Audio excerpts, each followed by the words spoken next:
হ্যাঁ, hi guys, আজকে আমার চ্যানেল থেকে আপনাদেরকে স্বাগতম জানাচ্ছি।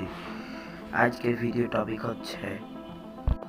হচ্ছে এমন একটি স্পেসশিপ যা অনেক 400 বছর ধরে চলতে থাকবে। এখানে অনেক মানুষ যাবে, পৃথিবীর মতন গ্র্যাভিটেশনাল ফোর্স থাকবে। আর আপনারা কি জানেন এরা কোন গ্রহতে যাবে? কেপলার 20 প্রক্সিমা বিতে।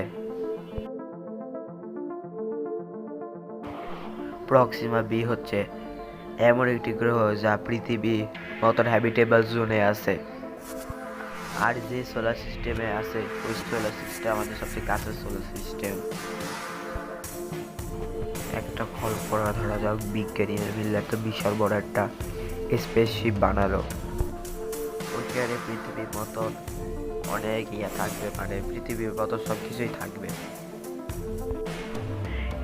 এরকম এক প্রজন্ম থেকে পঞ্চম প্রজন্ম পর্যন্ত থাকবে, তারপর যে পৌঁছাইবে দ্বিতীয় বা তৃতীয় পঞ্চম শ্রেণীতে পৃথিবী সম্পর্কে পড়ানো হবে, যারা তো পৃথিবী দেখে না।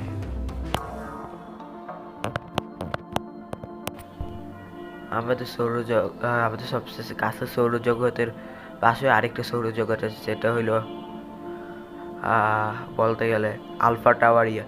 আলফা টাওয়ারি এ, আলফা টাওয়ারি বি। আর ওইখানে পৃথিবী গ্র্যাভিটি না থাকার কারণে অনেক অসুবিধা হইবে। তারপর বানাই নেবে আর্টিফিশিয়াল গ্র্যাভিটি।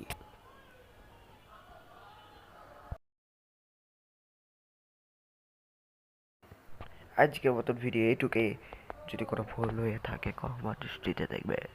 ওয়াও, আজকে গুড বাই।